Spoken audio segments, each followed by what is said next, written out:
Kaya sa mga nakikipagsabwatan upang kunin ang pondo ng bayan at nakawin ang kinabukasan ng ating mga mamamayan, mahiya naman kayo sa inyong kapwa Pilipino.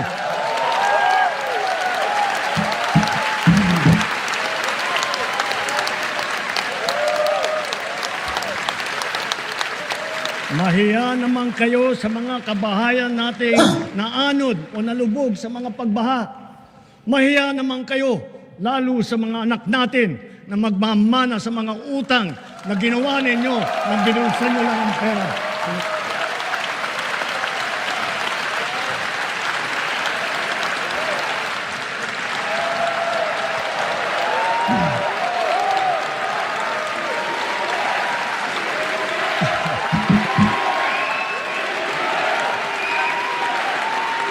Kita nyo naman, napakabilis ng panahon. Kailan lang first episode namin, ngayon 13th episode na. Napakabilis talaga.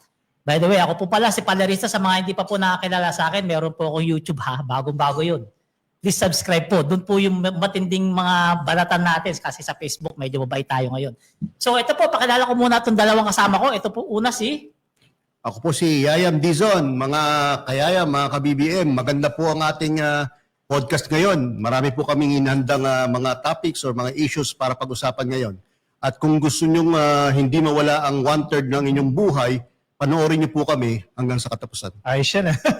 Magandang gabi po. Ako naman po si Ka-Coffee. Nako, interesting po yung ating discussion. Make sure na mag-engage po kayo dyan sa comment section. I-comment nyo po nasa ang lugar po kayo. Shoutout po natin yan. At baka may mga tanong kayo, may mga suggestion kayo, pwede nyo pong ilagay dyan sa comment section. At huwag kakalimutan i-share nyo muna ito para marami po tayong marating Marami pong mga ka-BBM na makapapanood po at malalaman nila yung mga good news mula sa nakalipas na linggo. Oh, yan. Narinig nyo yung dalawang gwapo nating co-host. Si Ka-Coffee at saka si Yayam Dizon yan. Gusto ko lang i-clear siya gwapo. Ako Mas gwapo. gwapo. Ako cute. Pwede.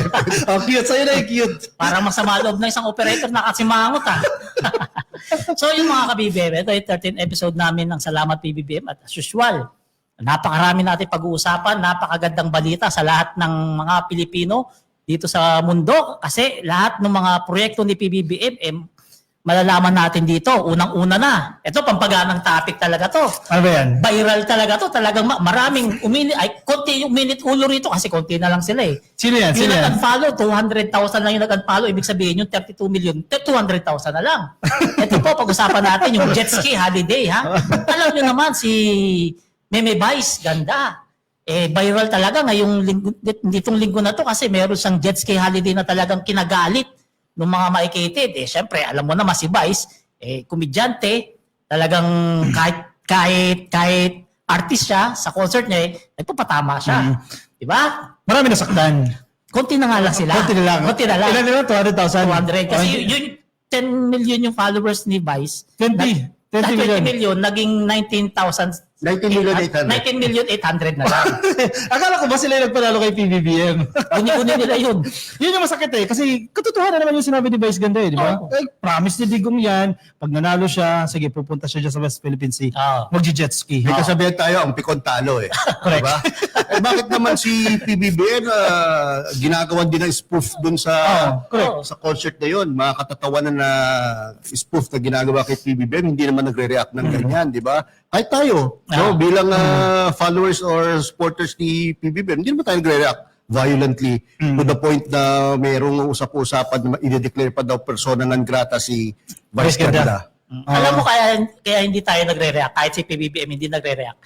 Alam kasi natin, hindi totoo yun at biro lang yun. Correct. Pero sa kanila, tagus-buto Doon lumalabas ang tunay na ugali ng mga dilis Oo. na double standard. Oo. Kapag si tatay nagbiro, diba? Okay lang sa kanila. Kayo naman, di naman kayo mabiro joke lang yun Pero kapag ibang tao na, biniro sila, hindi ka na naawa sa matanda, tinadyakan mo na, nakaluhod na, tinadyakan mo pa. Sabi, wala raw respeto sa dating presidente.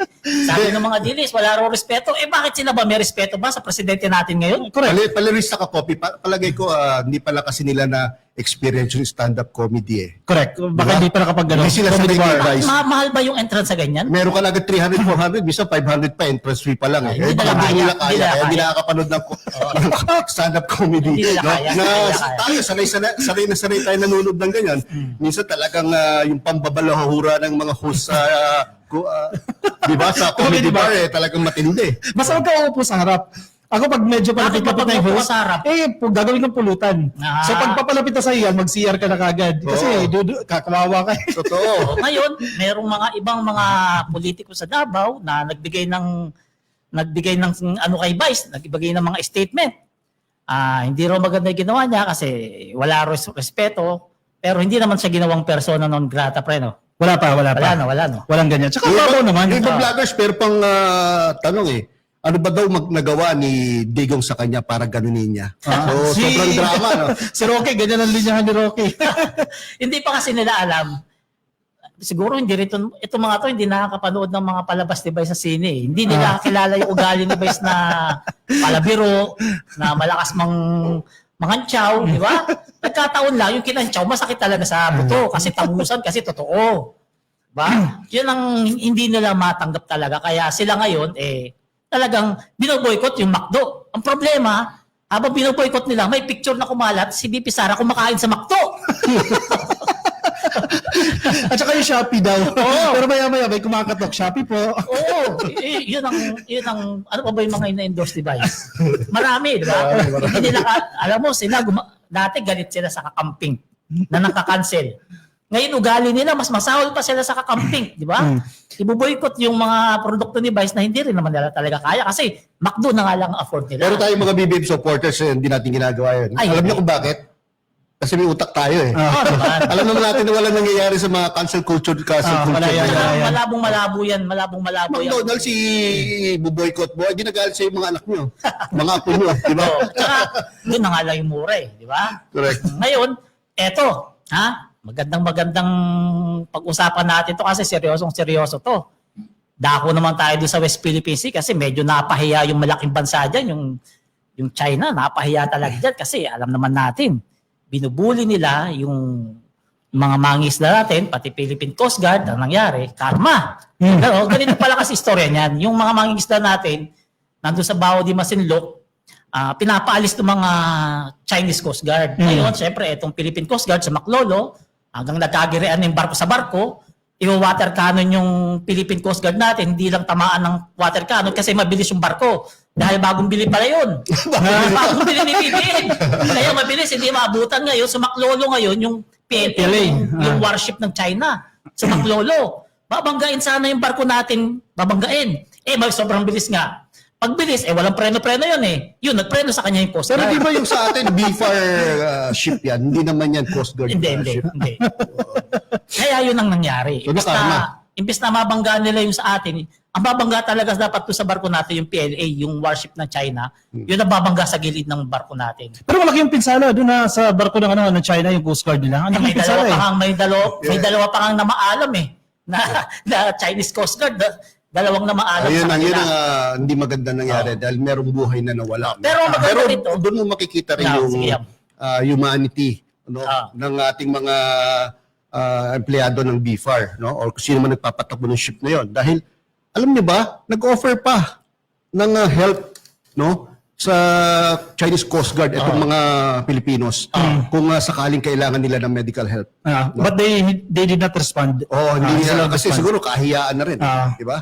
Pero doon mo makikita kung gaano kabuti ang loob ng mga Pilipino. Kahit sa gitna ng ganyang trahedya na pinipilit kayong ibaba, no, binubuli kayo at muntik na rin kayong binangga ng mas malaking ship, no? Ay nagkaroon pa sila ng kagandahan ng loob para mag-offer ng tulong. Yan ang hinangaan ng buong mundo sa Philippine Coast Guard. Kasi saka nga naman nakita, tinatarantado ka na, ginagago ka na, ginabalahura ka na, tapos o-offeran mo pa ng tulong, di ba? Yan yung hindi kayang gawin nung Chinese Coast Guard. Sa buong mundo, ang pangit ng optics na yan.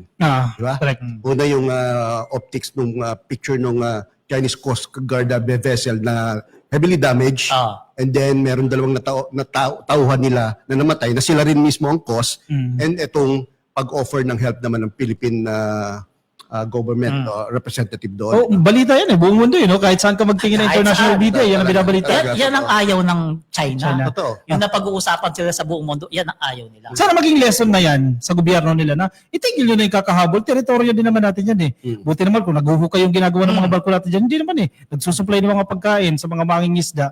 Di ba? Nag-escort doon sa ating mga mangingisda. Bakit kailangan yung i-water cannon yan? Bakit kailangan yung palayasin sa teritoryo mismo namin? Hindi kasi feeling talaga nila sa kanila yung West Philippine Sea. Dahil nung nakaraang administrasyon, ay halos talaga ibigay na yung West Philippine Sea dahil tubig lang naman daw yan eh. Di ba? At yung dokumento na pinanalo natin sa UNCLOS. sa Europe, Papel lang yun. UNCLOS, papel lang yun. So, talagang walang halaga kumbaga sa dating administrasyon na ngayon ay hindi ganyan ang pananaw na ating kasalukuyang Pangulo. O kasi biruin mo, may arbitral ruling na, di ba? Favorable sa Pilipinas yan. Eh, nagkaroon pa ng gentleman's agreement. So, that time, during that administration, lumalakas tuloy yung loob ng China. Hindi eh. Yun Nag-agree nga, na tayo mali doon, dyan eh. no? Meron ng UNCLOS decision, tapos merong gentleman's agreement na parang binovoid mo yung decision ng... Correct. Yung pangyayari na yan, yung mga dilis dyan tahimik. Bakit naman daw? Hindi sila nagsasalita dyan. Kasi tinatamaan yung idol nilang nakakulong dun. Kasi syempre, di ba, halos ipamigay na nga yung dagat, tapos nagkaroon ng ganyan. Ayaw kasi nilang si PBBM, umaangat, hinahangaan sa buong mundo, sa pinapakita niyang tapang. Pero sabi ni PBBM, walang atrasan, gagampanan lang yung tungkulin na pagtanggol ang West Philippine Sea. Di ba? Oo. Yan At ang para presidente. ipagtanggol yung West Philippine Sea kahit Weak leader pa yan. mag-jet ski siya doon. Ginawang kakatawanan doon. At kung si Presidente dyan, remember, no, during the campaign niya na sinasabi niya, not a single inch of our territory ang isi-surrender. Ngayon, Presidente na siya. Kahit sa ibang bansa siya, sa pakikipag-usap niya kay Trump, yan din ang sinasabi niya. At Di ba? consistent siya doon. Consistent. Hindi Consistent nagbabago. siya doon. Oo. Ipagtatanggol namin ang aming teritoryo. At hindi lang sa salita, sa action. Sa action din. Di ba Correct. sabi niya rin sa press conference, hindi tayo tatalikod dyan, hindi tayo tatakbo. At hindi talaga tayo atras, di Hindi tayo ba? atras, di ba? Matatapang ang mga Pilipino. Yan yung nagustuhan sa kanya ng mga, alam niyo naman yung mga dilaw dati, binabati ko siya, di ba? Yan ang nagustuhan sa Oh, kanya. tama ka dyan, Palarista. Yung stand niya sa West Philippine Sea na talagang, kasi syempre yung nakaraan, halos ipamigay na, halos ibenta na, di ba? Yung stand ngayon ni PBBM, may pinaglalaban niya kung ano yung sa atin. Yan ang Kaya yung mga nagustuhan sa kanya dating ng mga dilaw. anti-Marcos, no? Marami sa kanila ngayon na nagkakaroon na ng magandang pananaw tungkol kay PBBM at sa mga pulisiya na pinapatupad niya. Napansin ko rin sa Twitter, sa Facebook, mapapansin mo yung mga post na I did not vote for BBM, pero ganyan. Ano? Uso.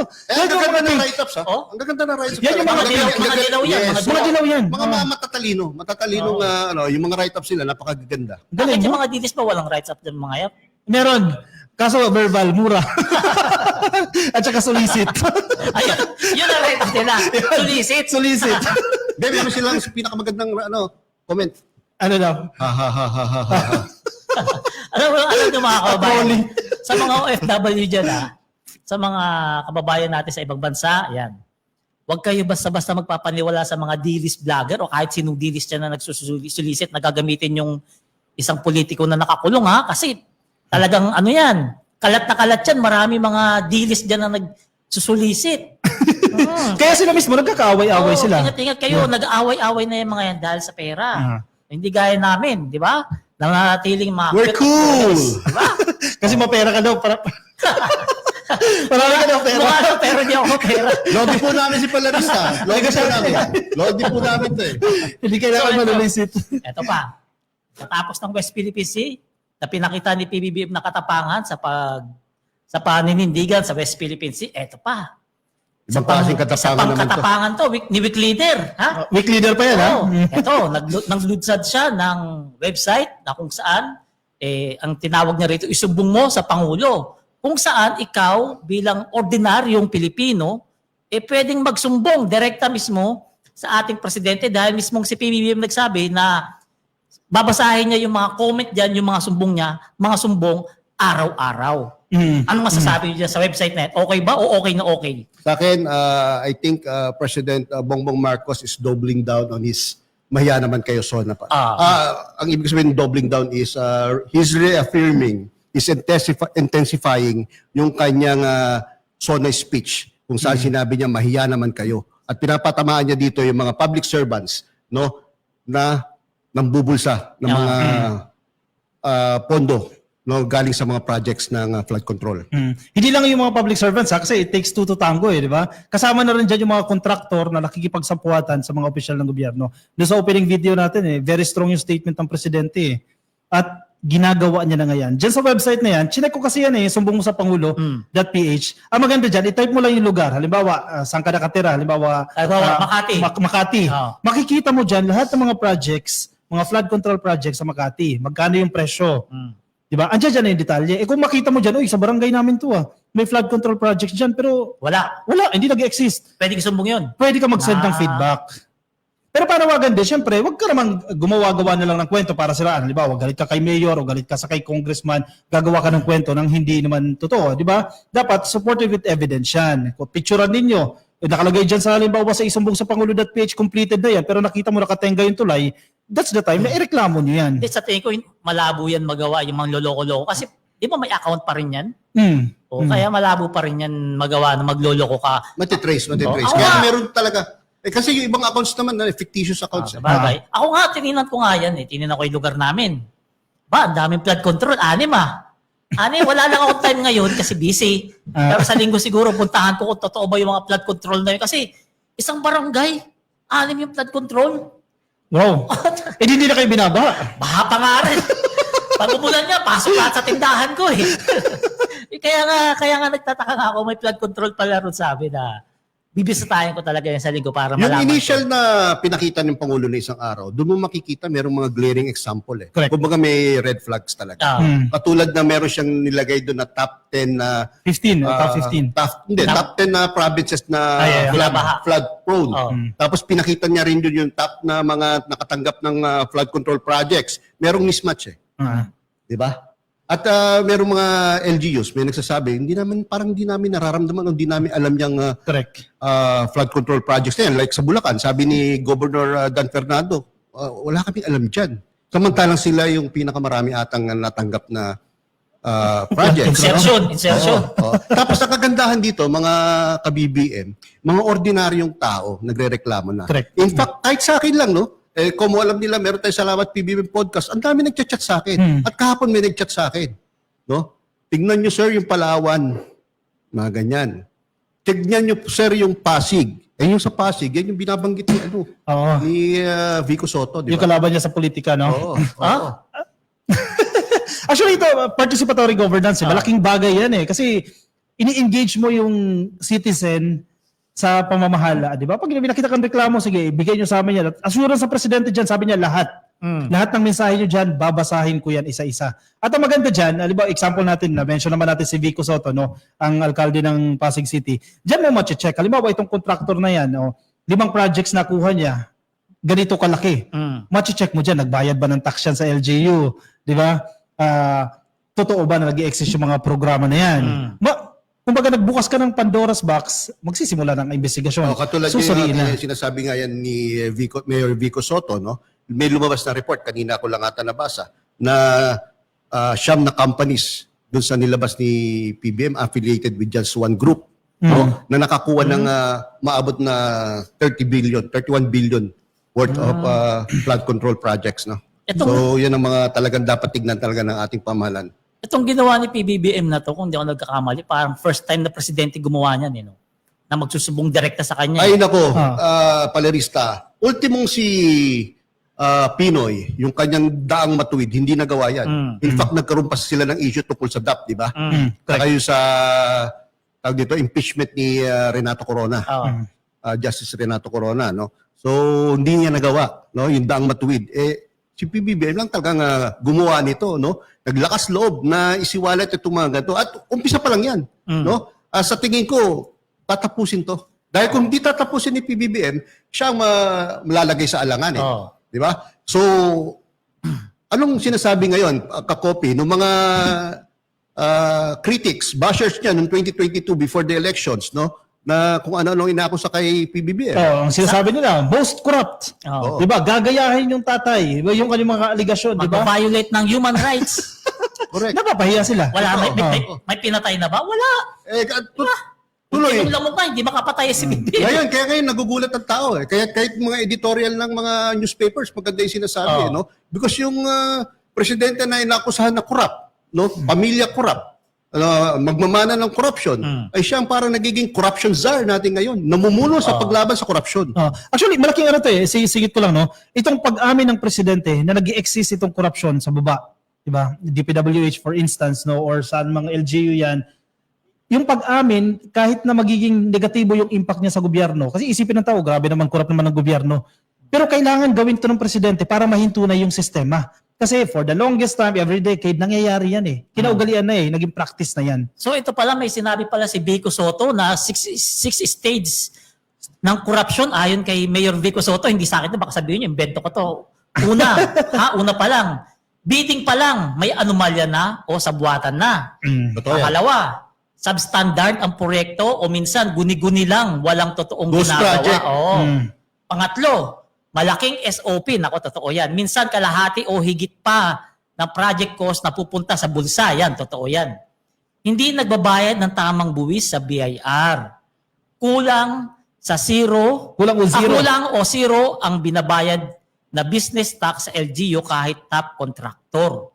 Ang huli, pumapasok sa politika gamit ang maliit na porsyento ng nakaw bilang tulong para Magmukhang mabait. mabait. Ayan yung sinasabi ko ng Yan nga. Model V. Oo. Galing yan kay Vico Soto. Oo, ito galing kay Vico Soto, hindi ko inimbento yan ha.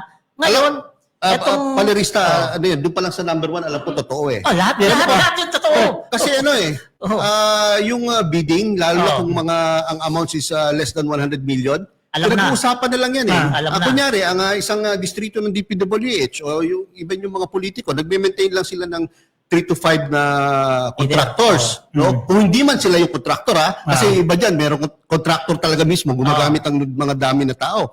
Ngayon, assuming hindi siya ang contractor, meron lang siyang minemaintain na 3 to 5 contractors, alam nyo, pinag-uusapan na lang yan, nagtuturoan na lang yan. Ikaw ngayon, etong Project A, sa'yo yan ngayon. Project B, sa'yo. Bigayan na lang. Bigayan na lang. Minsan nagsishare pa ng kita. Kunyari, ikaw, Project A, bigyan mo tag 5% itong contractor B and C. Kung napunta naman kay contractor B, bigyan mo naman ng 5% yung A and C. Ganon talagang katindi ang sistema ngayon. Yung kultura dyan. Isipin nyo ako, hindi pa si PBBM naging presidente, hindi pa malalaman niya mga ganyan. Diba? Halimbawa, competitive bidding yan. Supposedly, mga kumpanya malalaki, di ba? Sige, mag-compete kayo dyan para makuha nyo yung project. Halimbawa, isa lang. Ito talaga yung target ng contractor. May dami na dalawa, tataasan yung presyo para hindi nila makuha yung projects, di ba? Kanila din. Maraming sistema, maraming Tapos kung ghost project naman, no? Syempre pag ghost project, mas malaki mapupunta sa mga tiwaling public officials, no? Ang kasamaang palad nga lang, no? Ultimong mga nagbabantay o nag-inspection sa mga projects na yan ay kasabot din. Ayun lang, mahirap dyan. Sad to say, no? Hindi ako magtataka kahit, eto, nalaman ko rin naman na kahit sa barangay level COA auditors kasama sa hatian eh. Ang matindi rito, yung mga kababayan natin, mga kababayan natin, hindi ako feeling nila may mapapalitan na yung secretary. Oy, sino yan? Mukhang may yan na. Wait, mukhang may mapapalit ang secretary ngayon kapag talagang napatunayan na mayroong mga kabulastugan. Alam naman natin si PBBM, ayaw niya ng mga ganyan, kaya ginawa nga niya itong isumbong mo sa Pangulo. Ang matindi pa rito, kahit kaibigan niya tatamaan dito kapag may ginawang kabulastugan at hindi niya kukonsintihin. And I think alam na nila. Alam na nila. Kasi ultimo sa interview ni Sandro kanina, di ba sabi niya hindi tamang kongreso ang mag-imbestiga. Correct. Dahil may mga involved na Sandro ranks, di ba? Yung mga sagutan ni Sandro pang presidente, no? Napakagaling ng bata eh. Kaso bata pa eh. Hintayin natin. Marami pa naman. Yan ang maganda dyan mga kababayan dyan sa isumbong mo sa Pangulo. Direkta sa kanya yan, Sinabi mismo ni PBBM Luzona niya, kahit malapit sa kanya, hindi niya sasantuhin kasi mas importante yung taong bayan dahil mas malapit yung taong bayan sa puso niya kaysa Yun ang sa talagang maganda mga sinabi niya. kaibigan niya. Totoo yan. Ngayon, etong si PBBM, yung mga kaibigan niya, medyo kinakakabahan, hindi nakakatulog ng maayos sa gabi yan.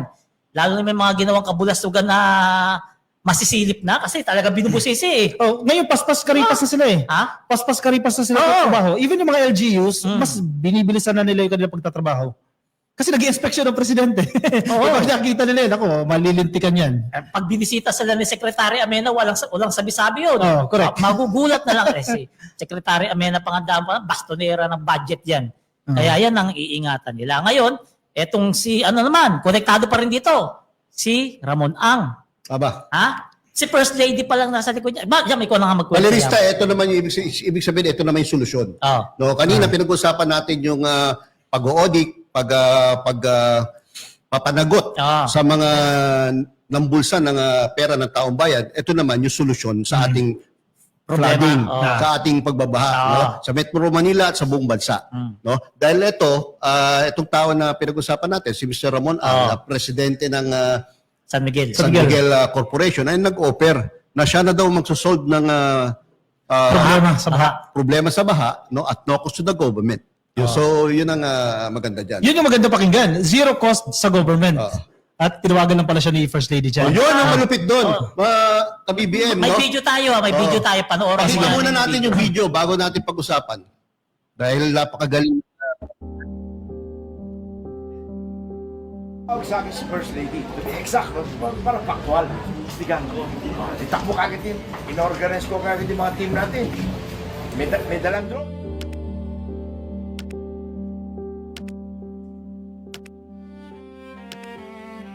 Ang San Miguel Corporation po na in charge sa construction ng MRT-7, dinulog na po nila ang mga panawagan na ayusin itong mga nakakadagdag sa pagbaha dahil sa mga bara, sa mga drainage o sa pagbagsak ng tubig mula sa skyway.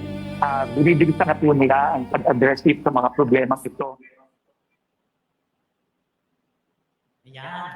Alam niyo mga kababayan, malaki pala ang papel ni First Lady Luis Araneta Marcos sa pagbuo ng ugnayan at pagtutulungan sa pagitan ng pamahalaan at ni Ramon Ang. Yan. Hindi maikakailaan na malalim ang tiwala ni Ramon Ang sa mag-asawa kasi nga alam niya at napatunayan niya hindi kurakot ang ating presidente. At may nagagawa. Kasi Oo. tinan mo yung pribadong sektor na, hindi lang si Ramon Ang, even yung paggawa ng Pasig River Esplanade, di ba?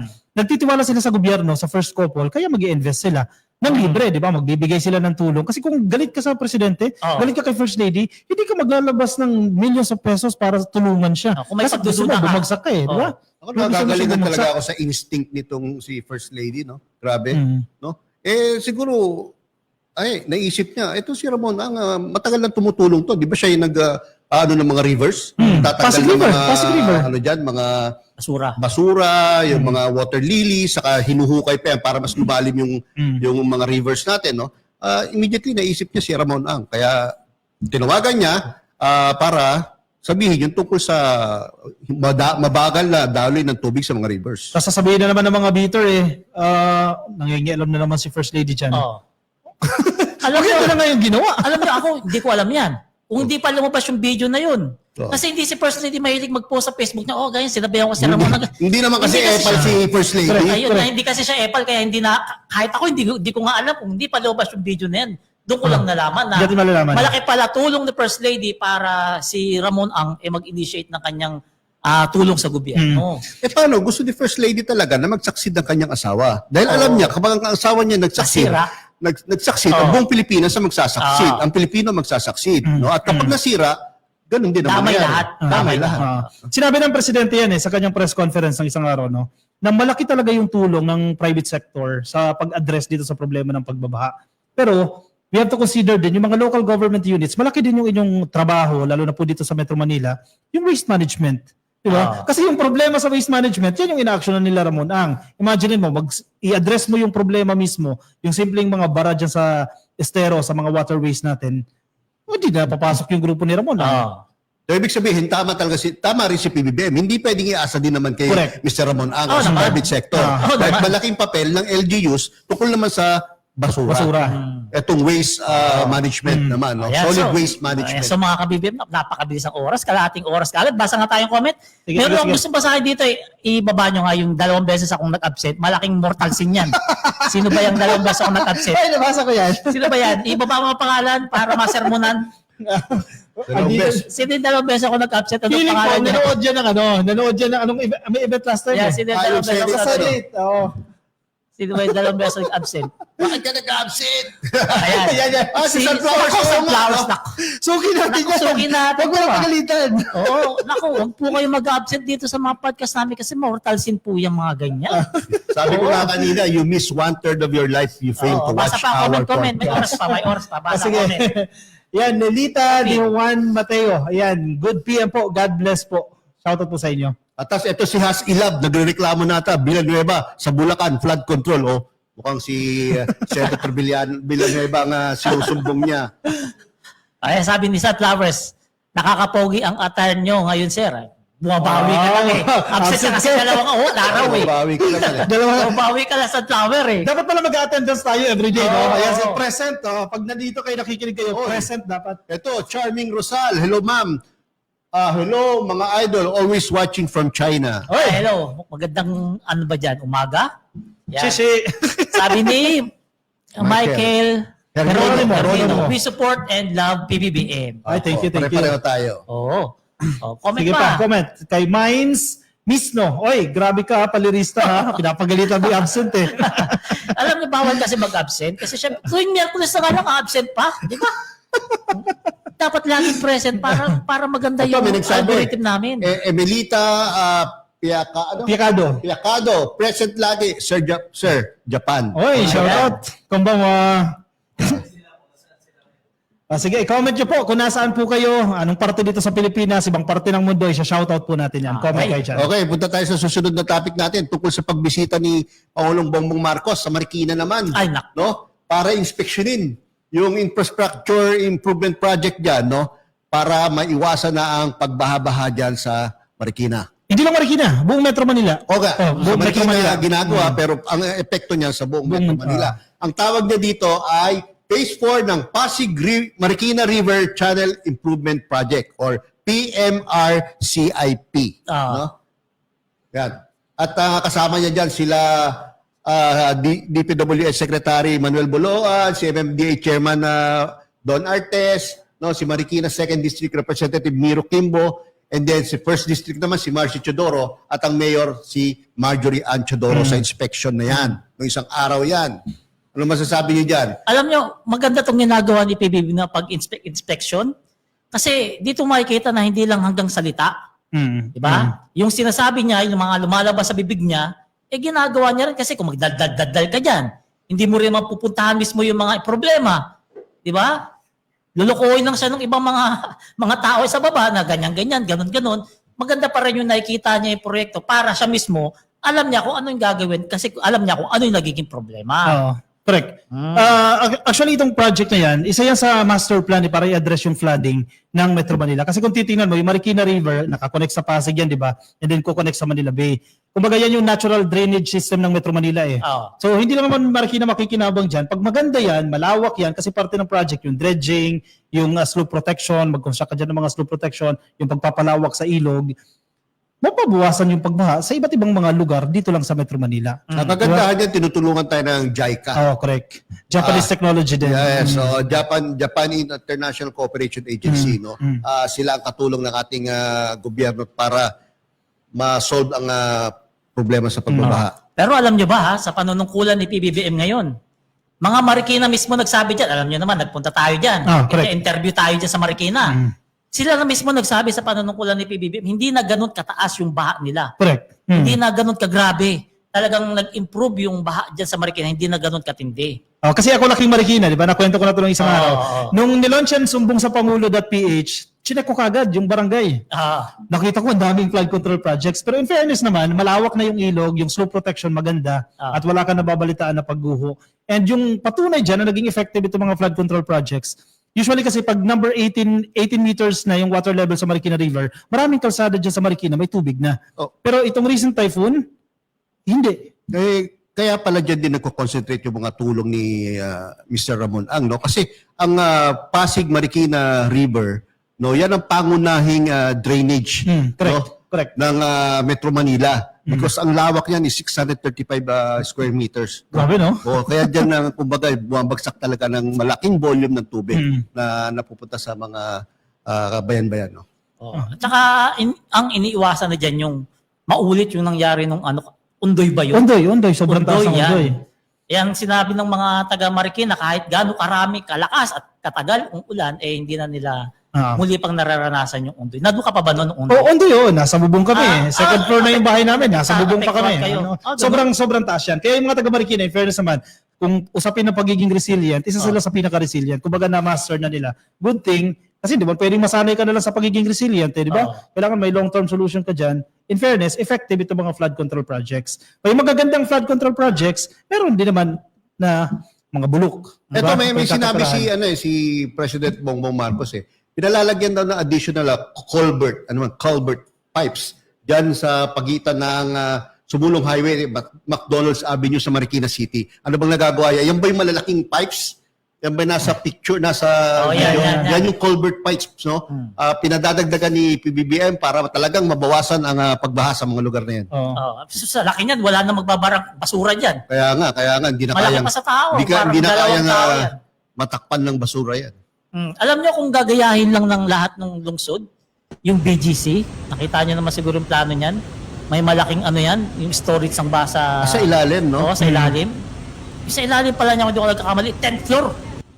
Yung lalim para kapag umulan, doon mapupunta lahat ng tubig. At kapag wala ng ulan, saka papakawalan yung tubig.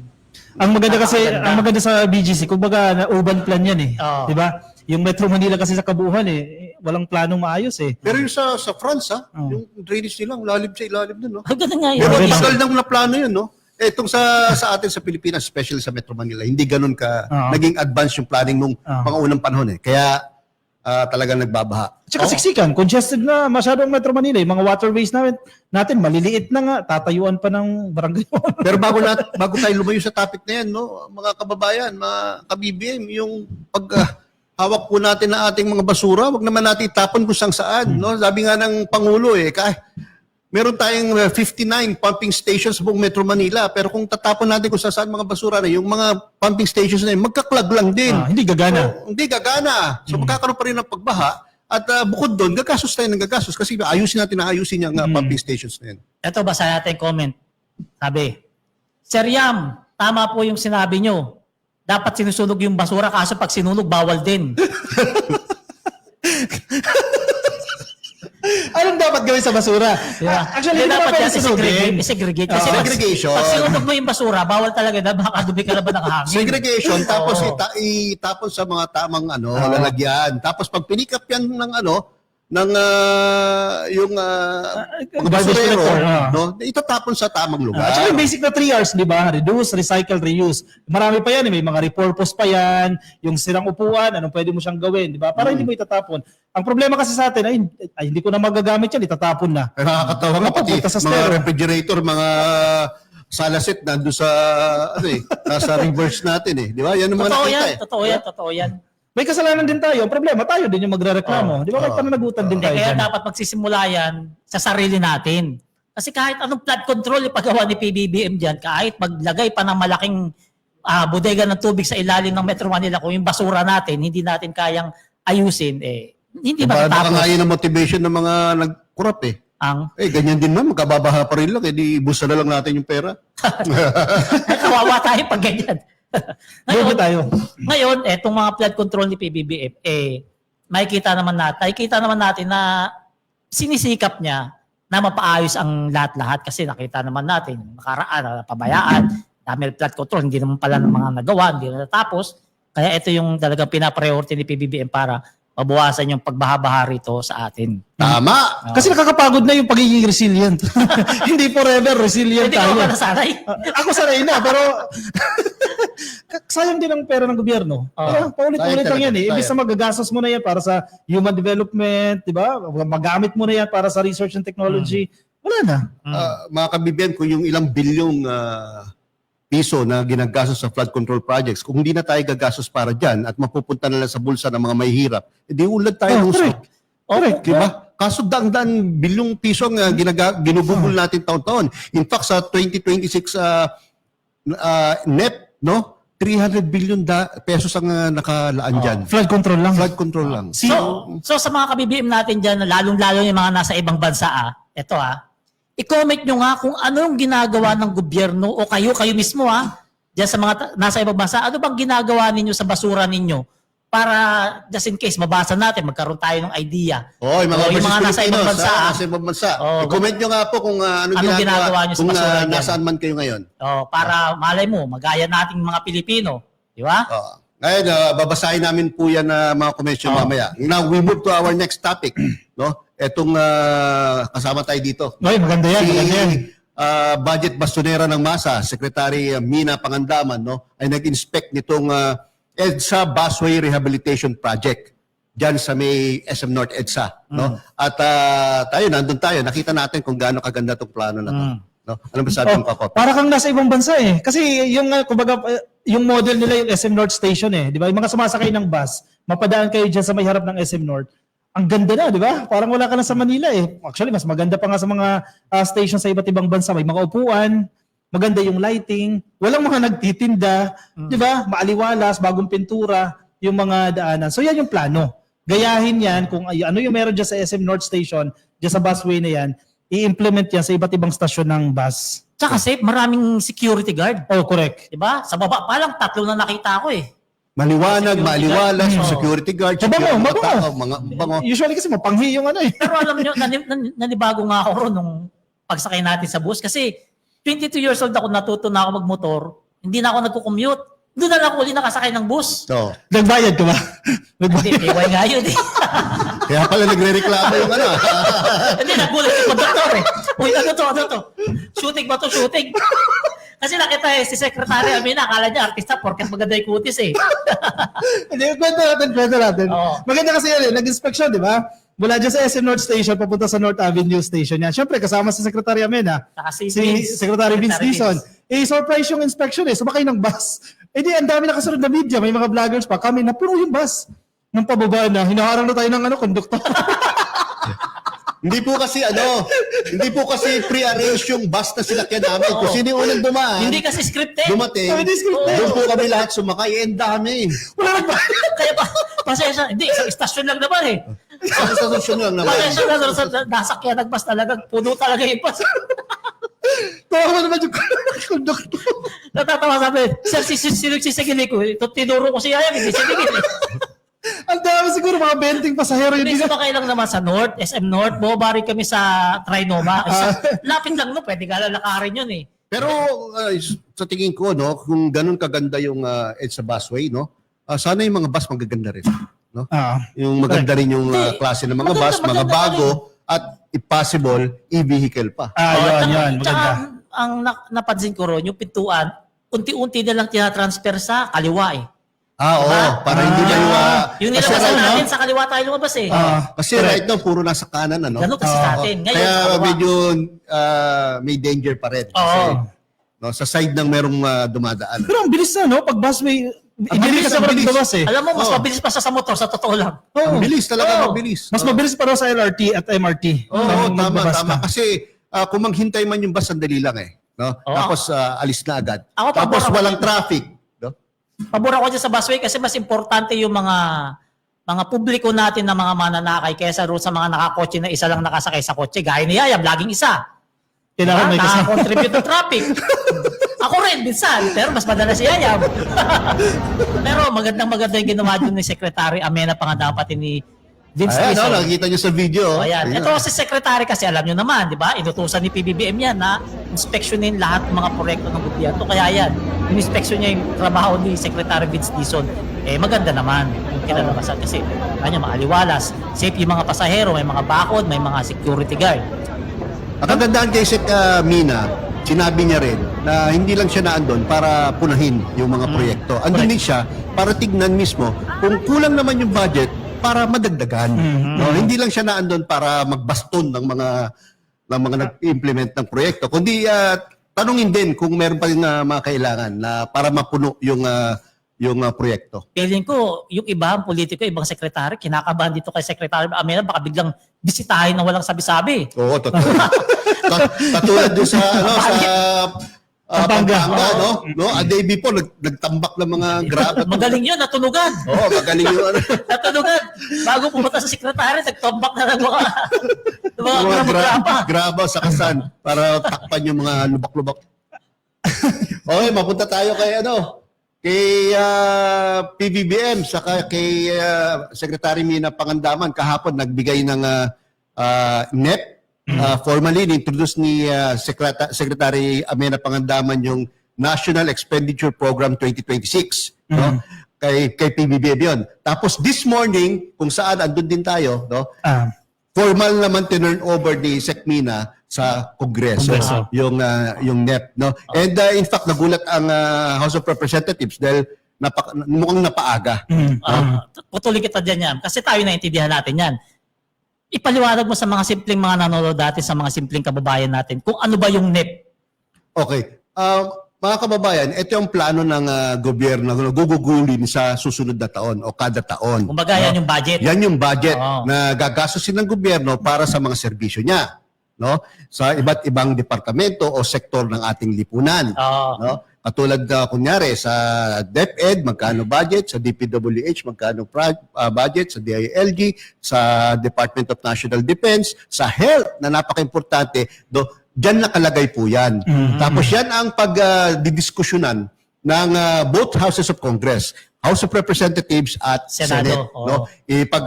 Deliberate nila yan, hihingiin nila yung presence ng mga sekretary ng iba't ibang departamento at gusto nilang malaman kung ano yung tungkol sa detalye ng kanilang mga hinihinging budget at doon nila pag-uusapan yan. Then, yun, kapag nagkaroon na ng parehong version, ang Senate at ang House of Representatives, no, magkakaroon naman ng tinatawag na bicameral conference. Ang no? maganda dyan, yan sa BICAM na yan. Iniimbitahan ni Speaker Martin Romualdez lahat na pwedeng magbantay dyan. Maging open. Oo, Maging open na. Yun ang kagandahan ngayon. No? Oo. Dahil na rin sa Teka lang, kagustuhan. yari si insert boy dyan. Oo. Mawawala na yung 142 billion, no? Insertion. Yari si insert boy dyan. Then nagmula to kay Pangulo eh. Actually nagmula to kay Pangulo. Gusto niya maging open ang budget deliberations. Gusto niya makita ng taong bayan yung paano pinaplano o pinoprograma ang budget ng ating bansa, no? Dahil na rin sa recommendation ni Secretary Mina Pangandaman. Dahil si Secretary Mina isa sa mga advocate niya ng open governance, yung transparency sa budget, yan advocacy ni Secretary Mina yan. At naniniwala naman si Pangulong Bongbong Marcos na dapat niyang gawin yan. At ang kagandahan dito, ultimo si Speaker Martin Romualdez, yan din ang sinasabi niya for the past 2-3 weeks na gusto niya na maging open ang deliberation sa budget, no? Kaya pati itong bicameral conference, no, ino-open na, no? Papakita na sa civil society, sa media, sa mga ordinaryong tao, at kung di ako nagkakamali, live stream pa yan para nalalaman kung paano dinidiskusyon ang Kahit pera simpleng ng tao taong pwede bayan. pumunta. Kahit Pwede. Ang maganda dito, maaga na pasok. Kasi usually, kapag gahol ka na sa oras, hindi mo na nabubusisi eh. Ngayon, August pa lang. Anong petsa ba ngayon? 13? Napasa mo na yan. At ang sinasabi ng House of Representatives, they will start deliberating the budget starting August 18. Next week na. And hoping na Monday na pala yun. third week or second week ng October, pumasa na sa third reading yan. So, ibig sabihin, may BICAM pa sila, November, December. Kasi usually, nagagahol eh. Last week na ng December, hindi pa napipirmahan ng presidente. Ang tendency, pag hindi na pirmahan, mauulit yung budget, di ba? Or kung magkaroon ng issue, katulad doon nakarang 2025 GAA, no? Nagkaroon ng, kaya yung pagpirma ni presidente sa budget bill ay naantala hanggang sa katapusan na ng December, no?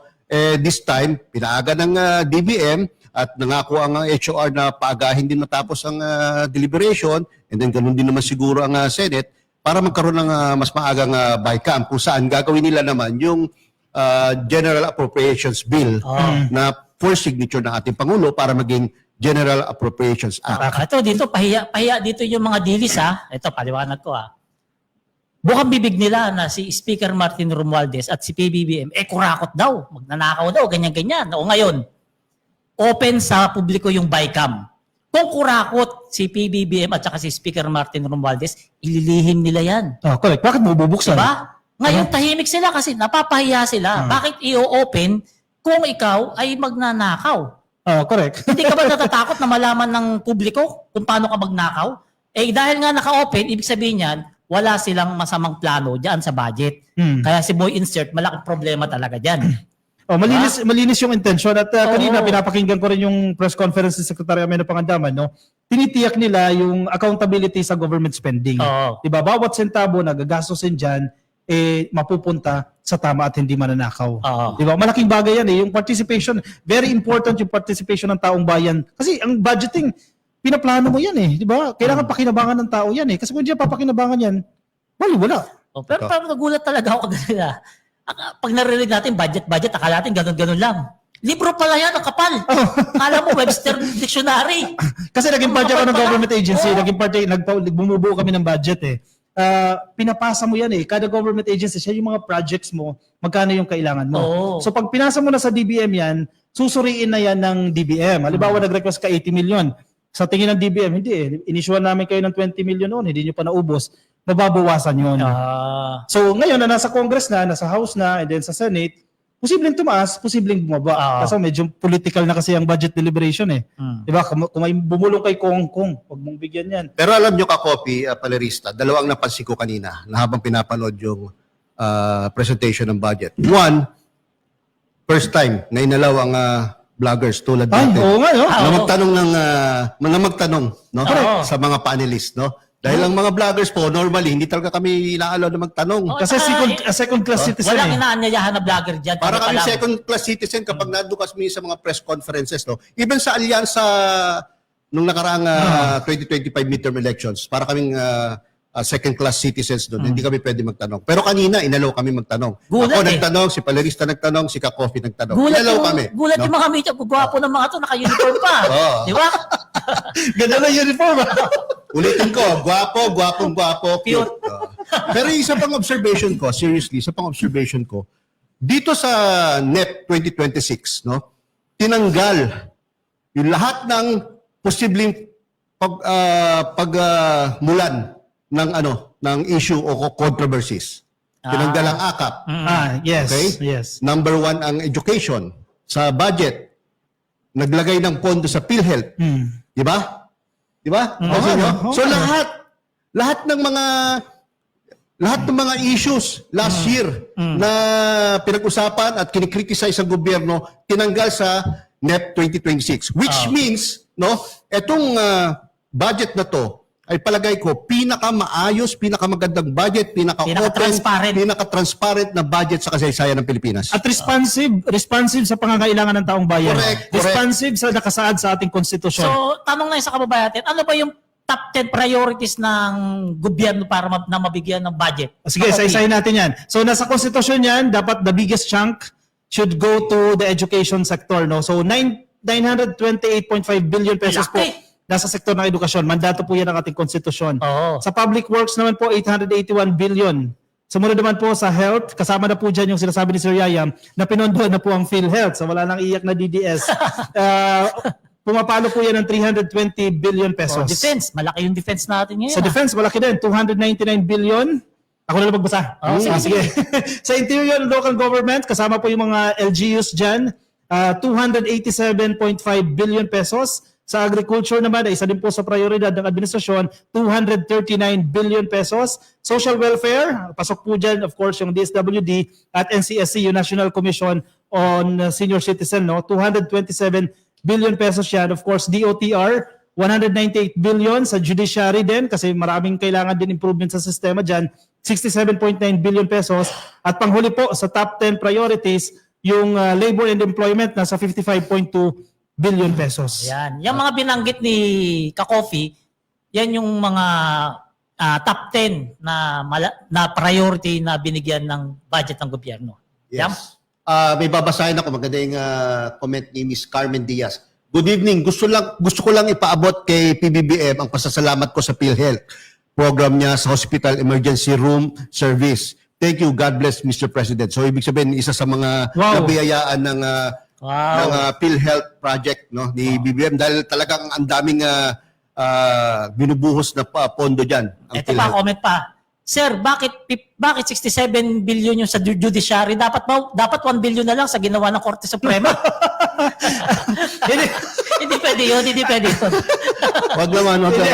Maraming masisira ang ating justice system kapag Part pa rin sila ng gobyerno. And may batayan ng DBM sa pagbibigay ng budget sa bawat ahensya ng gobyerno. Okay, susunod natin, no? Vince Dizon. Si Vince Dizon. Idol. Nagpakita ng bagsik at sungit sa mga illegal vendors. May video yata tayo. Trending yan. May video tayo dyan Trending yan. Nagkataong nag-trending yung aking video tungkol dyan. Mga executive producers, baka pwedeng pakita natin yung video natin dyan. Sorry Tapos pag kakausapin ko kayong mabuti, pero kausapin mo na itong mga ibang nandito. Hindi kayo pwede dito. Ayan. Sorry Tapos pag kakausapin ko kayong mabuti, pero kausapin mo na itong mga ibang nandito. Hindi kayo pwede dito. Pasensya na Nakakasikip kayo O kawawa yung mga tao Ang laking bagay nito. Hindi na magulo. Ang linis na Araw lang ang pagitan. Di ba? Ang luwag Wag ang kinagahati ni yan Kahapon, kagahati yan. Okay. Thank you, sir. Yes, sir. Thank you. Yes, sir. Ayan, mga kabibiyan, ganyan ka-efficient yan si Secretary Vince Dizon ng DOTR, no? Nagpunta siya nung isang araw, no? Tapos kinabukasan, malinis na agad, no? Ang ano kasi yan na mga kabibiyan, meron din kasing corruption diyan eh. May kumikita diyan sa mga tindahan na yan Paano? Yung siguro yung nagpapapwesto diyan sa mga MRT stations. Mga leader, no? Yung sinabing nagre-rent, pero ay sabihin ko kanino nagre-rent. Oo, yun nga. Kasi sigilin mo yung 50-50 kada isa. Di ba, ang laking pera niyan. Yung dami ng Maliit magtitinda. yung Maliit pa yan. Maliit yun. Tapos meron daw mall, naniningil Pag-aari po yan ng Gobyerno. gobyerno. Kasi Vince Dizon, dapat sa gobyerno na pupunta dahil sa gobyerno may-ari ng stasyon. Saan mo istasyon ba yan? Diyan ba yan? Sa Taft yan, sa Taft. Ako, daming medyas sa tinitinda dyan. Tsaka charger. Screen protector. Ang problema yung pathway, mahigit kalahati na ang tindahan. Yung mga tao hindi na makadaan. Yun ang instruction ni PBBM I-clear ninyo yan. Yung mga daanan ng tao, dapat maaliwalas yan at clear dyan. May sinasabi nga kanina si Mark Ian everyday, no? Kapag siksikan, maliit yung daan, dyan napapasok yung mga pickpockets, Snatcher, yung mga snatcher. Pag tingin mo sa bag mo, nabuksan na, di ba, na-slash na. So may iwasan mo na yung ganong insidente. Tama naman yung ginawa ni Secretary Vince na pati yung hindi lang yung istasyon mismo. Pati yung, ano tawag doon, yung... Sidewalk. Hindi, footbridge sa taas. Footbridge. Naku, punong-puno ng vendor dyan sa Pasay. Yun, malinis na rin yun. Tama lang talaga yung ginawa ni Secretary Vince kasi nga naman, nakakasikip talaga, lalong-lalo na kapag rush hour. Naku, sikip talaga dyan. Mga ka-BBM, huwag po kang sumama ang loob nyo, lalo na apektuhan dyan. No? Hindi po sa panggigipit o pang-aapi ng mga maliliit na negosyante dyan sa MRT or LRT. Kailangan lang po talagang gawin to. Kung magne-negosyo po tayo, maghahanap buhay po tayo, wala dapat po tayong anong tawag doon? Yung naabala o na keperwisyo. No? Kung magnegosyo lang po tayo ng tama. At ang sinasabi naman, kasi sinasabi nila walang puso si Secretary Vince para sa mga manggagawa, sa mga informal sector. Hindi naman. Kasi makikipag-usap pa rin sila para ilagay sila sa tamang lugar. Hindi mo naman tinanggalan ng kabuhayan yun Kasi may proper place para doon sa mga nagtitinda. Kasi daanan yan Tsaka may malilintikan dito, sigurado. May malilintikan dito kay Secretary Vince, yung namamakyaw ng beep card. Yan, yung beep card na yan, alam niyo yun, para sa mga estudyante, pinapakyaw at binibenta ng mahal online. Kasi bago na no? Para sa mga estudyante, may beep card na rin sila Yan no? talaga yung inaalam ni Sec Vince kung sino yung mga namamakyaw na yan. At saka pa, pinatanggal niya na yata yung fill-up na sa government. Correct. Kasi iyan ang nagpapatagal Pag sasakay ka sa MRT, syempre, malaking discount 50% senior, estudyante, yun yala, kailangan mo mag-fill out ng mga forms, etc. Tinanggal na yan kasi yun nagpapatagal sa Kaya kung proseso. talaga dito sa atin, mahilig talaga tayo sa bureaucratic processes. Hindi, sasabihin, Ang daming pirma, daming... napakabobo ng ganong gawain. Oo nga, May video tayo. May video. Sige, play natin. Kaka-apply mo, walang pwede sa It takes at least a minute. That's what's holding up the gas.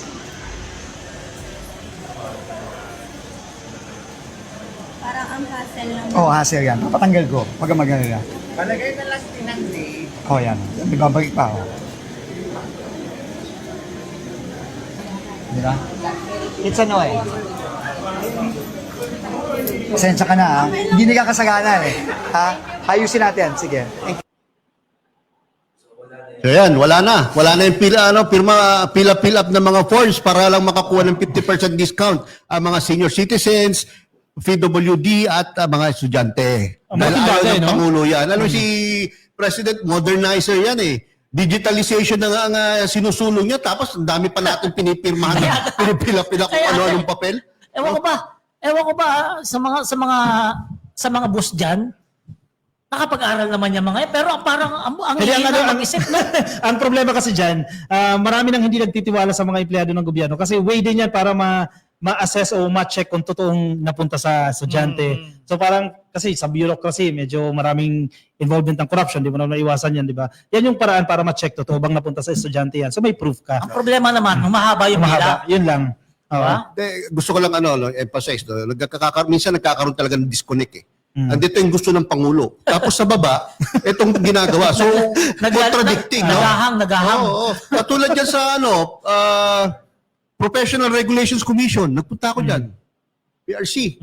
No? Para lang palitan ang pangalan from Ma, period, to Maria na buo. Alam niyo bang 4 na beses na akong pumunta dyan sa PRC, hanggang ngayon hindi pa naayos yung problema. Okay. No? Kung ano nung papeles na pinapa-fill up sa amin, every time na pupunta ako dyan, anong yung kailangan i-presenta, tapos ganyan nangyayari. Okay. Sige, basa muna tayo ng comment bago tayo mag-proceed sa segment 3. Ayan, yung beep cards yan, may student beep card na ha, yung mga sumasakay po ng MRT. So, typical na beep card yan, pero para sa mga estudyante, discounted na po yan. 50%. 50%, pwede nyo na pong ma-avail yan. Grabe talaga si BBM, no? Ito, sabi ni Shakira Bacorero, no? Si PBBM lang ang presidente na may malasakit talaga sa mga Pilipino. Good job. Correct. Agree. Tama. Kaya sabi ni Bebang, subukan yung, Dilawan. subukan yung dilawan dyan maupo, walang human rights at Rappler mainstream. Kasi pag Duterte, di rin ipapakita dyan. Nasaan na yun? Wala na. Sunflower, basa kay Sunflower. Bumabawi ito si Ito Sunflower. si Renita Maga ba yan? Nagal. Wow, ang galing. Good job, PBBM. Yeah, correct. Sabi ni Sunflower, ito bumabawi ito eh. Bakit kaya may didilis pa rin na bulag sa katotohanan? At viral din ang vice ganda na ang 20 million na followers niya, konti lang ang mga dilis na nag-unfollow. Totoo yun, totoo. Pinag-usapan po natin kanina. Ito naman si James Agdamag. Marcos na lang talaga. Parang ayaw niya nang mawala si President Marcos bilang Oo. pinuno natin Yan, Lazo Motaverde. Yan, masipag na presidente at aksyon agad si President. Correct? Di mo masisisi ang mga yan. Maraming tayong naranasan kay PBBM sa 3 taon niya pa lamang na hindi natin naranasan sa mga nagdaang presidente. Marami. Kaya pag nawala, hahanap-hanapin mo. Yung mga pamilya 3+1 lang eh. O yung mga libreng sakay sa LRT, MRT. Malaking bagay. Yung mga, sige, ikaw na. Sige. Baka balik ka sa biyahe mo. Move on tayo sa ating third segment. Natatandaan ninyo, may statement ang presidente dyan sa girian ng United States at ng China patungkol po sa pag-invade dyan sa Taiwan. Siyempre, ang presidente, iisipin niya rin yung mga kababayan natin. Maraming Pilipino dyan eh. Ilan ba ang Pilipino? Nadjadya sa Taiwan, parang 140,000 Filipinos yung nadjadyan. So kung tumaas yung tension dyan, gagalaw din ang presidente. Lang naman pabayaan yung mga kababayan natin dyan. Di ba? Totoo. Anong masasabi ninyo dyan? Kasi hindi nagugustuhan ng China yan eh. Yung statement na yan ng presidente eh. Hindi, sinabi nga ni PBBM di ba? Unahin niya yung mga kababayan natin dyan. Kasi syempre presidente siya, hindi niya pwedeng pabayaan yan.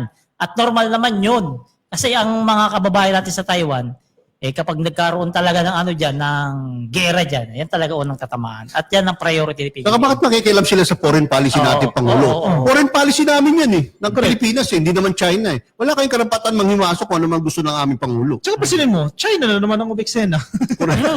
Parang hindi ka na natahimik, di ba? China na naman. Sa isang statement po sa Twitter, no, o X, dating Twitter, sinasabi po dito ni Ministry of Foreign Affairs o MOFA ng Taiwan kasi pinuri nila si PBBM eh. Ang panayam kay Pangulong Marcos kung saan sinabi niya na malinaw na katotohanan ang nangyayari dyan sa Taiwan Strait ay may epekto sa lahat. Pinasalamatan po nila, pinasalamatan ng gobyerno ng Taiwan si President Marcos sa pagkilala sa panganib sa seguridad at sa pagtindig kasama ang Taiwan para sa kapakanan sa Indo-Pacific Para sa region. kapayapaan sa Indo-Pacific region. Okay. Correct. Tama yun. Huwag tayo magkagulo. Diba? Kasi damay tayo dyan eh. At hindi ka naman pwedeng huminto ka na lang, di ba? Matakot ka sa China. Kasi para saan pa yung gobyerno? Saka hindi naman komo ganun ang sinasabi ni Pangulong Bongbong Marcos, gusto niya na magpaggera sa China. Napaka-imposible naman po ng isang maliit na bansa ay magnanais na gera sa napakalaking bansa. No? Ang sinasabi lang ng Pangulo, ito ang aming polisiya. Oo. Ito ang pinaniniwalaan namin.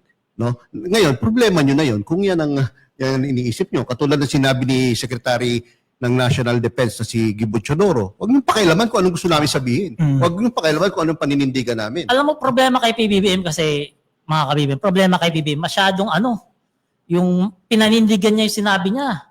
Ayaw niya, wala tayong bibigay sa kahit kaninong Bansa, foreigner na kahit isang inches ng ating teritoryo. teritoryo. Yan ang maganda kay PBBM. Talaga pinanindigan niya, hindi gaya nung dati, halos ibenta na tayo. Kasi malinaw eh. Nasa constitution natin yan. Defend the territory. Diyan nagulat yung Chinese government na hindi nila in-expect na yung pamumuno ni PBBM. Ganyan sa Ina-expect kanila. nila, susunod lang sa naging polisiya ni Digong. Pag sinabi, ganyan, kaliwa, kanan. Chuy, jump, sit, ganon. Akala nila ganon pa rin eh. Nasanay sila, ganon. Ginawa mo naman aso. Ikaw nagsabi niya, wala akong sinabi ha. Sabi ko lang, chuy. Di ba? Ginawa mo Nasanay naman yung aso. Chinese government ng 6 na taon na ganon. Sunod-sunuran. Diba? Matapang. Isa pa sa kinakagalit ng China. Kasi ang kinakatakot din ng China dyan, baka gamitin ng Estados Unidos yung mga resources ng Pilipinas. Di ba? Mga military bases natin. Kasi marami silang bases dito sa Pilipinas eh. Ang sinasabi kasi ng presidente dyan, bukas tayo sa ideya na yan. Dyan nagagalit ang China. Paano hindi magiging bukas ang gobyerno ng Pilipinas dyan? May defense treaty tayo sa Estados Unidos. Mandato tayo ng treaty. Di ba? Alam mo, mag-no ka sa Amerika. Ikakampi mo yun. At saka mas may tiwala naman ako sa Amerikano kaysa sa mga Chino. Kaya hindi ako nagpupunta ng China eh. Saka hindi mo may kakailan na ang prinsipyo na the best way to prevent war is to prepare Correct. for war. Oo, correct. Diba? Yun eh. Ganun yun eh. Diba? Kung Sinusundan. handa tayo sa gera, no? Hindi tayo basta-basta ibubuli. Hindi tayo correct. basta-basta sasakupin ng foreign aggressor, di ba? Kaya maganda din yung modernization ongoing dyan, di ba? Yung Horizon projects, no? Just Armed Forces of the Philippines, yung modernization, parte din yan. Para hindi tayo basta-basta sinisipan ng kung ano man pong bansa. Kakopi, yung bibili nating BrahMos sa India, di ba nagpunta na India si Presidente? At nabanggit na bibili pa ng 9 units ng BrahMos. At teka lang yan, putulin kita dyan. Ipaliwanag mo kung ano yung BrahMos, baka isipin ng mga didilis, cake yan na kinakain eh. Yung BrahMos is ballistic missile yan. no? Missile yan ha. Alam niyo po, ang kayang ma-reach niyan ay up to 400 kilometers. So ibig sabihin, kahit mula rito hanggang China, aabot yan? Hindi ko masasabi. Basta 400 kilometers. At ang speed ng BrahMos missile is 2.8 Mach. Mach 2.8. Ang ibig sabihin niyan, at least 2,000 miles per second.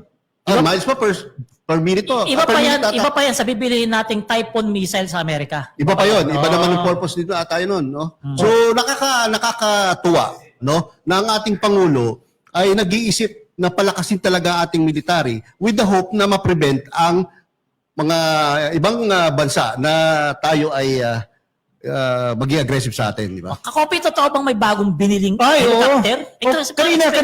Kanina ay isinagawa po yung acceptance ceremony at blessing sa mga Black Hawk helicopters. S-70I yan. Wow. Hindi ako nagkakamali, 32 units yan. Ang operational na ngayon. 32? Yes, ang 32 Pilipinas. units. Ang ngayon, ang Philippine Air Force, meron na po tayong 30 total po na mga Black Hawk helicopters na nagagamit natin yan sa pagpapatrol, syempre, pagprotekta sa ating soberanya. Ilan lang yan sa efforts ng gobyerno, no? Sa ilalim ng AFP modernization na mapalawak yung ating assets. Kasi hindi pwede na mananatili tayo sa may 1,000 tayong aswang, bangkukulam, kasi hindi tayo uobra. Cardo sa gera. Dalisay. Cardo Dalisay. Batang Tondo. Di ba? Hindi pwedeng ganun lang. Hindi nakatama sisira ang ating AFP, kapag ang kalaban si Cardo Dalisay. Pero kagandahan, di siya namamatay. Hindi naubusan pa na bala. Kasama pa ni Pinuno. At marami pa po. Supremo. Marami pa po ang expected na darating sa Pilipinas. Diyan mo nakikita na nagagamit sa tama yung pera. Totoo. Diba? Hindi na bubulsa. Kasi alam mo naman, mga issue ng corruption noon eh. Ibig na ibili mo ng helicopter mabubulsa. Or sobrang mahal ng helicopter. Ibig sa 2 mabibili mo, isa na lang. Kasi napunta na kay... At bukod sa air assets na yan, meron pang Barko. mga barko. Dalawa And, yun. kung di ako nagkakamali, pinag-aaralan na rin yung tawag doon, yung sa ilalim ng Submarine. submarine. Di ba? Wow. So, nako, napaka-exciting po. No? Ito, Kaya no? siguro tuwan-tuwa ang ating AFP sa nangyayari, sa ginagawa ng ating Pangulo. No? Kasi suportado sila ng administrasyon eh. Totoo. Kaya galit yung mga dilis. Bakit? Kasi hanggat suportado ng AFP si PBBM, hindi nila mapapabagsak yan. Di ba? Kasi nangangarap ng kudita O eh. kasi tingnan mo naman, kung spoiled yung magsasaka kay PBBM, ibinibigay lahat. Ganon din dito sa mga sundalo natin. Totoo. Di ba? Binigyan ng helicopter, bumili ng 2 bagong barko, ha? Oh. Tapos, meron Marami pang parating. Hindi Oh, na marami yan. pa. Marami pang parating. Oh, meron pang BrahMos missile at meron tayong bibilihin na Typhoon missile. Alam mo sa mga nagtatanong, ano ba yung Typhoon missile? Ito yung kapag halimbawa lang girahin tayo ng China, magpalipad sa atin ng missile. Yung Typhoon missile, yun yung sasalag sa missile ng China. Sa himpapawid pa lang, papasabugin na. Para hindi tatabas Para sa hindi community. naaabot dito sa lupa. Ganun po yun. Yun yung Typhoon Ayos, no? missile. Dati pangarap lang yan eh. Yun yung pinuprotesta ng China na meron tayong 2 ganun. Pinuprotesta nila bakit daw meron Tanong tayo. ko sa'yo, bakit hindi nagawa ng mga dating administrasyon yan? Ay, 13 yung First Lady, doon lang nagko-concentrate sa pagbibigay ng sustento. Kasi syempre, pag malaki sustento ng isa, magalit Ibig yung sabihin, 12. hindi nagagawa yung mga dapat gawin. Hindi. Iba yung focus. Iba yung Tukhang kasi. Tukhang yung focus. Kinalaban mo yung sarili mo. Di ba? Sarili mo Hindi mga kasi si residente. PBBM, nakita naman natin, kahit sa bansa magpunta, yung focus niya nandoon lang sa pagpapaunlad ng Pilipinas. Kaya yung isa, pag nagpunta, naghahanap agad ng babaeng mahalikan eh. Uy, cambio. Di ba? Kaya sa totoo lang, no, highly respected si Presidente. Kahit saang bansa yan, ginagalang po yung Presidente natin. Very decent at alam nila na nagtatrabaho. Kumbaga, pag nagpunta tayo sa ibang bansa, pwede tayo maglakad na nakataas ang noo. Correct. Proud ka na Presidente mo si Pagka Pilipino PBBM. ka, ang presidente mo ay Ferdinand Bongbong Marcos Jr. Halimbawa, ito, yung recent visit niya dyan sa India, di ba? Napahapyawan Grabe. na natin yung iba dyan. Dito sa Grabe. direct investment lang, ha? Grabe yung- 446. Grabe yung importance na binigay sa kanya yan. Oo. 446 million US dollars yan, ha? Oo. Direct investment. Kumbaga, totoo na yan. Totoo na yan, mangyayari na po yan. No? Pag-uwi niya, dala Iba niya pa na yung yan. potential. Oo, meron pang potential. 5.8 billion US dollars po yan yung potential. Kumbaga, ongoing pa po yung talks, ongoing yung negotiations para mapauo natin itong mga investors na to na mag-expand kayo ng negosyo dito sa Pilipinas. Ganyan katiwala yung India, mga negosyante dyan sa India. May video tayo dyan. Sige, panoorin po natin.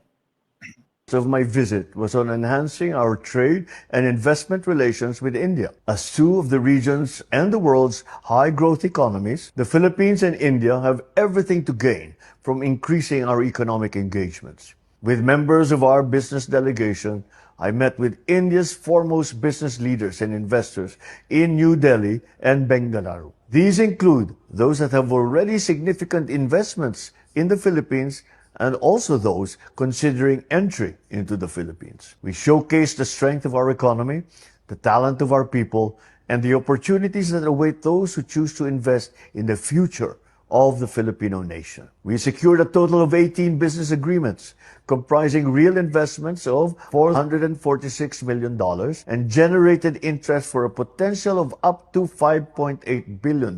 These span key sectors such as digital infrastructure, renewable energy, healthcare, manufacturing, and IT BPM. From these, real investments are expected to generate more than 4,000 direct jobs, including large-scale employment linked to infrastructure, manufacturing, and renewable energy projects. Some of these agreements include commitments to digital upskilling with a combined value of $11 million, and we also project to train about 26,120 Filipinos by 2026 in AI, digital technologies, and cybersecurity, ensuring that we have a competitive, future-ready workforce. Wow, grabe ha. Isipin mo lang yung trabaho na malilikha niyan. Thousands of jobs yung nalilikha ng mga investment na yan. Iba't ibang sektor, renewable energy, manufacturing, Health. infra. Diba? Tiba-tiba po ang gobyerno. Yan ba yung namamasyal? Diba? Iba yung namamasyal. Ang balat nila dati, puro pasyal. Oo. Puro gamit ng budget ng gobyerno para mamasyal. O, ayan yung pasyal. Actually, mga kabibim, ito yung, kahit ultimo si Pangulong Bongbong Marcos nagulat sa resulta ng kanyang state visit na yan. No? Sinabi niya, one of the most, if not the most productive foreign travel ni President BBM yan. At nilevel up na natin yung partnership natin sa India as a strategic, no? Strategic partnership na meron tayo. Totoo. Yak na naman yung China dyan. Ay, kagandahan. Yun ang kagandahan niya, panelista. Now na strategic partner natin ng India, hindi rin tayo basta-basta kakantiin Correct. ng China. Dahil India has perhaps the most number of soldiers o yung in terms of saka yung military arsenal nila hindi rin matatawaran.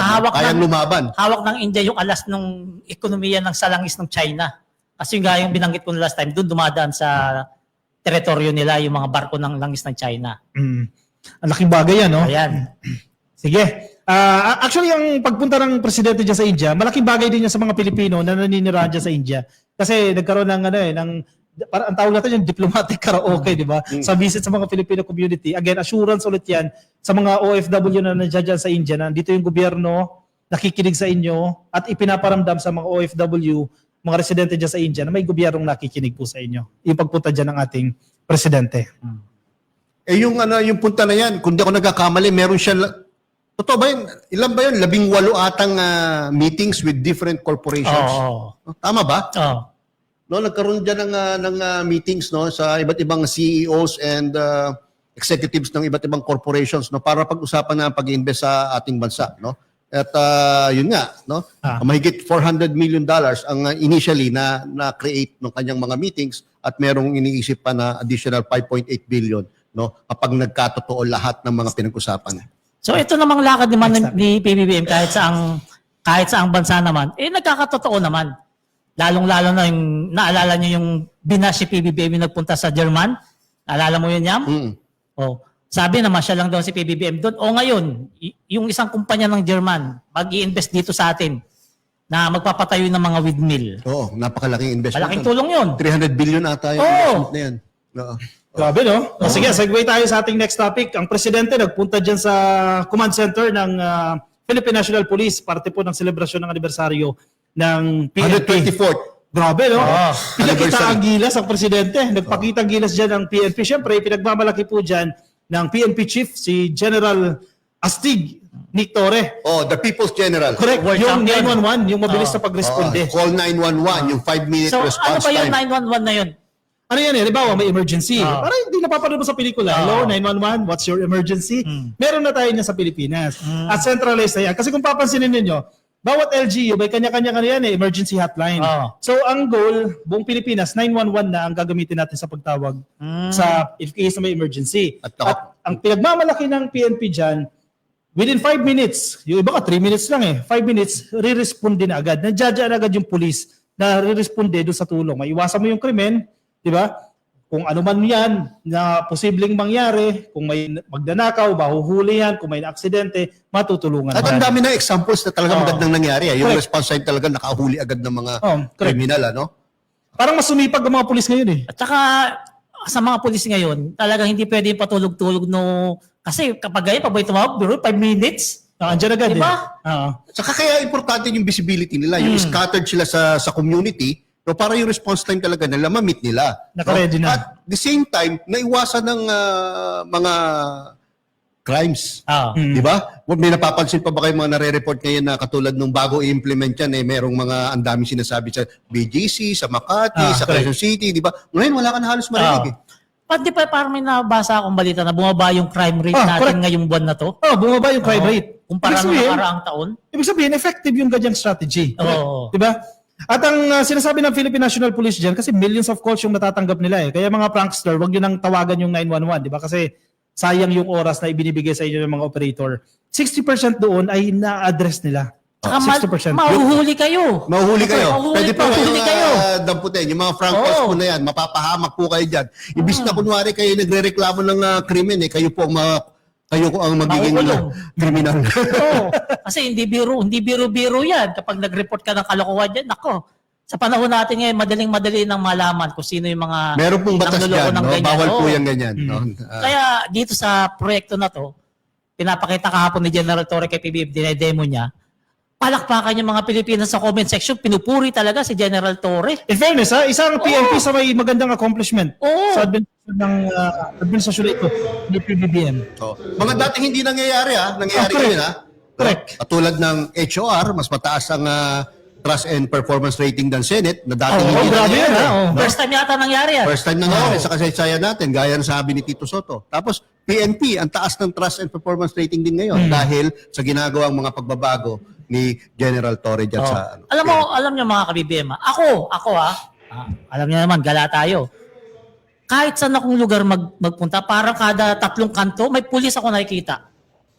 Hindi hindi kasi, totoo. di ba sabi nga ni General Torre, yung mga pulis hindi nyo na makikita sa mga estasyon nila dahil magkakalat nga sila doon sa correct. kalsada mismo. Ang kaibahan kasi noon, nasa opisina pa, nasa kwarto nagpapalamig. Siyempre, boss eh. Pero ngayon, hindi pwede. Kumbaga, very passive. Nagmamantay lang ng may reklamo. Nautusan. O may tawag, no? Or utos ng CO, ng commanding officer. Pero this time, hindi. Ang utos is lumabas kayo. At napapansin ko kay General Torre, every time na may bisita siya, invite yun dyan sa command center, no? Sir, subukan nyo, tawagan nyo yung hotline. Ah. Di ba? Nang walang preparation, sa walang, hindi scripted, tawagan nyo po. Kasi minsan may sumasabit din eh. Kasi minsan hindi nasasagot ng operator. Pero nasagot pa rin. Yun na lang, medyo tumagal lang. One time, nag-courtesy call dyan sa Senado, kay Senator Raffy Tulfo. Walang preparation ha. Sir, try nyo, tawagan nyo 911. May 10 beses ata tumawag, walang sumasagot. Pero ang isang reklamo, isang conflict dyan, isang challenge, kasi nasagot pa rin naman, yun nga lang, limited lang yung operator. Pero syempre, ina-address na yan ng PNP, ang punto, hindi siya scripted. Kailangan dagdagan pa ng mga operator para mas maraming makasagot ng tawag. Pero ilan na ba yung bumisita dyan para tignan yung galing ng call Ang dami 911 na yan? Una si Isko Moreno. Oh, correct. No? Tapos si Flam, First Lady, kasama si Mel Robles. Tapos ngayon naman si Pangulong Bongbong Marcos. Malay mo yan. Punta tayo. Hindi, malay mo, di ba? Alam naman natin, tayo 5. Malapit-lapit na tayo sa kusina. Malay mo, masubukan natin yan. Ano na naman yung kusina na yan? Kusina, Ma-issue kahit naman tayo tayo ng sa kanin. kusina. Di ba? Hindi, malay mo, masubukan natin. Kasi ako gusto ko talaga, subukan niya ako talagang... Valeristak, alam kong kusina na malapit tayo kay Diwata eh. Sa Pasay. Diyan sa Senate. Malay mo, kay Diwata kayo tutukoy ko. In fairness, Pero gusto ko talaga subukan yung 911 nila kung mabilis. Kasi hindi na kasi pwede magsubok ng prank call. Baka kulungan hindi abutin pwede. mo di ba? Mahirap yan, prank call. Hindi po gagawin yan, mga ka-BBM, mga kaibigan.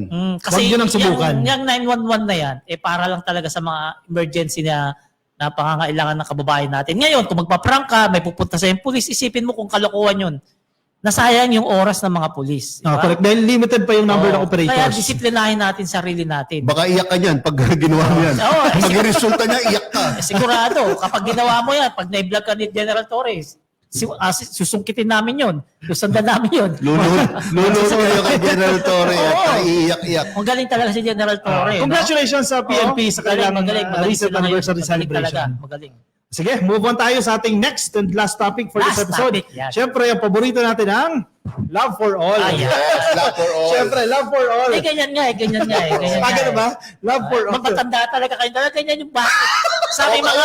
Parang si ano yan parang yung nakita ko kanina Sa aming mga- Si ang cute ni at sweet ni Kong Sandro Sandro. Marcos nung after mag-speech ni or mag-presentation si Sec Mina, ginanon niya si Sec Mina, tapos Sec Mina naman gumanon din. Ang cute na. K-pop. Anyway, Ano ba yan, Kopi? Siyempre, ang Love for All, ito po yung serbisyo na inilalapit po ng ating butihing First Lady sa mga kababayan natin. Kasi siyempre, yung iba, medyo bibiyahe ka pa papuntang ospital para magpa-laboratory. Ito pong Love for All, may mga bases na po yan, mga serbisyo ng gobyerno, inilalapit na po yan. So umiikot po itong Love for All sa iba't ibang parte po sa Pilipinas para ma-avail nyo yung mga medical services, may mga legal services din, may scholarship, may mga paayuda. Pupunta ka, nang wala kang dala, uuwi ka ng bit-bit mo ang isang sakong bigas. So, ano ba? Teka muna, nung isang araw kasi, nasa Candon Candon. City, Ilocos, Nang hinayang my talaga. hometown. Sayang ka lang. Nanginayang ako ron. Nakakain sana tayo ng bagnet.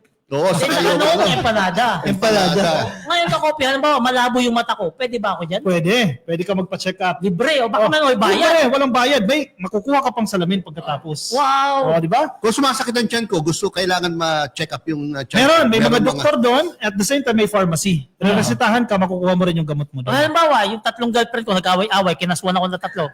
Pwede. Ba? Mayroon ba legal assistance? May mga dyan? abogado dyan dahil ang public attorney's office, kapartner ng Love So, for hindi All. lang pala, tungkol sa health. Kompleto. Kompleto. May usaping legal. Kahit yung 13 mong first lady, dalhin mo dyan, pwede, pagkakasunduin sila. Hindi, magkakasundo na, syempre. Ngayon eh.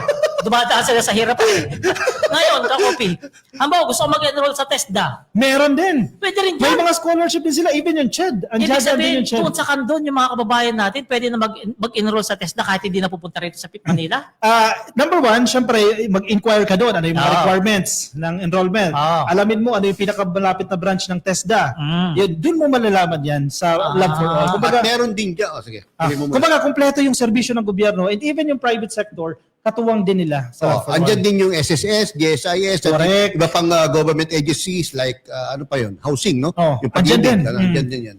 Ang Cebuana Lulier, partner din nilang Cebuana Lulier. totoo. Diba? Love for All talaga. Napakagaling po niyan, Love for All. Kaya, kung mapapansin niyo po sa mga nakalipas naming episodes, lagi po naming binabanggit ang Love for All, lalo na kung meron po silang mga schedules, no? Para malaman po ng taong bayan na ito po ay ginagawa regularly ng ating magaling na First Lady na sinasabi kong pinaka-mabuti, pinaka-matalino, magandang nangyari sa Malacanang since after EDSA. So, nabanggit ni Kabibiem Yayam yung mga schedule ng Love for All. So, eto yung susunod August 26 sa Lista San nyo na. Juan. San Juan lang yan dito sa NCR. San Juan. August 26. September 16, Siargao Island. Uy, maganda. Sana Uy. all. Sana all. Sana all Parang naman. maganda sumama dyan, Sir Jerbs, parang Sir Jerbs. Siargao. Boss Manager Amo! September 16 yan, Sir Jerbs, huwag ka na purong ngiti dyan.